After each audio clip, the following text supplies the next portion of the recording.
Hello friends, मैं हूं आपकी एडवोकेट पल्लवी और आज एक नए टॉपिक के साथ आई हूं जो कि है दहेज का। मेरा कोई इंटेंशन नहीं था इस पे वीडियो बनाने का। मैंने इतने टाइम से नहीं बनाया। ऐसा नहीं है दहेज आज से चल रहा हो, बहुत टाइम से चल रहा है। मैंने इस पे वीडियो नहीं बनाया था, ना मैंने सोचा था बनाऊंगी।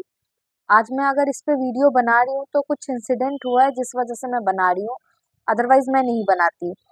और उसी इंसिडेंट को सोच सोच के मैंने फिर से 3-4 लाइन की पंक्तियां लिखी हैं। प्लीज आप सुनिएगा, फिर मैं आगे बताऊंगी कि मैंने ये टॉपिक पे वीडियो क्यों बनाया है। ध्यान से सुनिएगा प्लीज। देखा है मैंने एक बेटी को रोता, देखा है मैंने एक बेटी को रोता, जब उसका बाप उसे दहेज के धागे में पिरोता। चली जाती हैं बेटियां चुप होके, पर उसका बाप जिंदगी भर उस बेटी के शादी के कर्ज को ढोता। वो सोचता है पैसे देके बेटी की खुशी खरीदी है, वो सोचता है पैसे देके बेटी की खुशी खरीदी है, पर उसे नहीं पता कि वो शादी के जोड़े में नहीं बल्कि लालची लोगों के बोरे में गई है, जिसकी लालच बढ़ती जाती है और बेटियां रोज आंसू बहाती हैं। वो रोकर अपने घर सब बताती हैं, पर वही समाज का डर और 4 लोगों की बातें उसे बताई जाती हैं, और फिर से बेटी खुश रहे उनकी डिमांड पूरी कर दी जाती हैं। पर फिर 4 दिन की खुशी के गीत गाती हैं और फिर से और दहेज के लालच में बेटियां रुलाई जाती हैं। और एक दिन वही बेटियां घर समाज का सोच के आवाज नहीं उठाती हैं, बल्कि हमेशा के लिए मौन हो जाती हैं। देखा है मैंने एक बेटी को रोता, जब उसका बाप दहेज के धागे में उसे पिरोता। ये 4 लाइन की पंक्तियां नहीं, ये हकीकत है जो हो रहा है। आज मैंने एक लड़की को रोता हुआ देखा। दहेज के लिए उसके घर में उसे परेशान किया जा रहा है, वो किसी को नहीं बता सकती, इसलिए वो बाहर रो रही थी। बहुत लोगों के साथ ऐसा हो रहा है यार।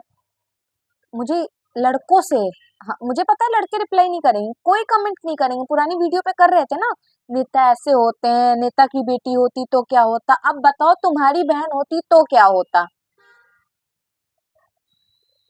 इतना इम्पोर्टेंट होता है दहेज? किस लिए लेते हो? मुझे ये बस दहेज लेने का एक वैलिड रीजन बता दो कि हाँ, इसलिए रीजन, ये रीजन है कि लेते हैं। इसलिए लेते हो कि तुम एक लड़की को जिंदगी भर खिलाते पिलाते हो, इसीलिए लेते होगे ना। अगर ये सोचता रहे मैं तो इसे जिंदगी भर, एक कहीं तो मैंने वीडियो में देखा था, एक लड़की ने ही ये कमेंट किया था कि दहेज लेते हैं तो वो उस लड़की को हमेशा जिंदगी भर के लिए रखते भी तो हैं। अगर जिंदगी भर के लिए लड़कियां रहती हैं, अगर उसे जॉब करने देते हो तो वो जॉब करके अपने मायके नहीं तुम्हारे घर ही देती हैं।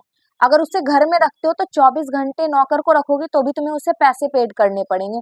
दिन भर वो काम करती है तुम्हारा, सुबह से लेके रात तक, खाना पीना हर चीज तुम्हारा, एक एक चीज का ध्यान रखती है। उतने अगर तुम नौकर को भी पैसे दोगे, उतना वो ना करे जितना लड़कियां करती हैं तुम्हारे लिए। ठीक है, तो तुम दहेज लेने का वैलिड रीजन मुझे बता दो, मैं बताऊंगी, फिर इसके ऊपर मैं वीडियो बनाऊंगी, मैं जवाब दूंगी। आज बस इस वीडियो में मुझे दहेज लेने का रीजन बता दो। और जो पेरेंट्स दहेज देते हो उनके लिए भी मैं नेक्स्ट वीडियो में बताऊंगी कि आपके दहेज देने की वजह से ही ये हो रहा है। एक बार जो दे रहे हो ना पैसे, तो लालच उनकी बढ़ती जा रही है। तो इस पे सिर्फ हम रोक नहीं लगाएंगे, या ये सारे लड़कों के लिए नहीं, कुछ लड़कों के लिए है।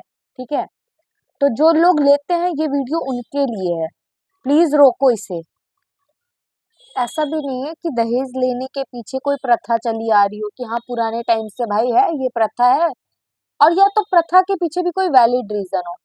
पुराने जमाने में कन्यादान सबसे बड़ा दान माना जाता था।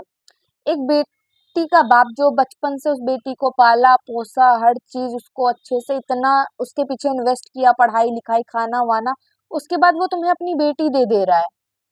सबसे बड़ा दान यही है। उसके बाद तुम पैसे किस मुंह से मांग रहे हो? ऐसा तो नहीं है कोई बाप अपनी बेटी दे रहा है तो उसे ऐसे ही भेज देगा। उस बाप को ना तुमसे ज्यादा उस बेटी की चिंता होगी, तो वो उसे प्रॉपर उसके हिसाब से भेज दे के ही भेजेगा कि हाँ मेरी बेटी को कुछ दिक्कत ना हो।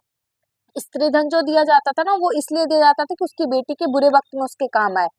उसे ही तुम लोगों ने प्रथा बना दी दहेज का एकदम कि नहीं ये तो हक है हमारा, हम लेंगे। अरे ये डिमांड, ये डिमांड, ये डिमांड, ठीक है। तुम्हें बता दे, एक एग्जाम्पल देते हैं, द्रौपदी और सती के टाइम पे क्या होता था पता ही होगा सबको, स्वयंवर, ठीक है।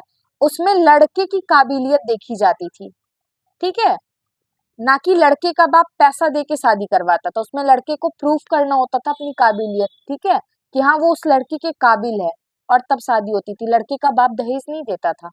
तो पुराने जमाने में ये प्रथा थी, कोई दहेज की प्रथा नहीं थी, ठीक है। और ये एक तरह से क्राइम भी है। फिर से बोल रही हूँ, ये सभी लड़कों के लिए या सभी पेरेंट्स जो दहेज लेते हैं नहीं लेते, सबके लिए नहीं है।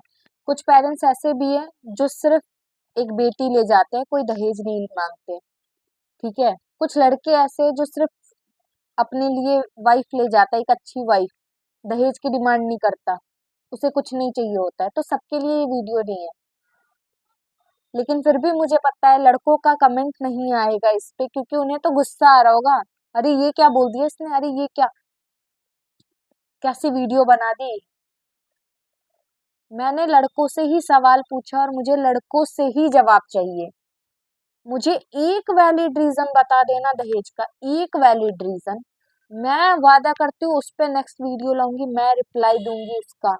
तुम मुझे एक वैलिड रीजन दे दो। अगर किसी के पास रीजन होगा तभी वो कमेंट करेगा, नहीं होगा किसी के पास रीजन नहीं होगा, क्योंकि दहेज का कोई वैलिड रीजन है नहीं। अगर है, खुलेआम चैलेंज कर रही हूँ, दो कमेंट में दो, मैं रिप्लाई दूंगी, सारे कमेंट्स के रिप्लाई मिलेंगे।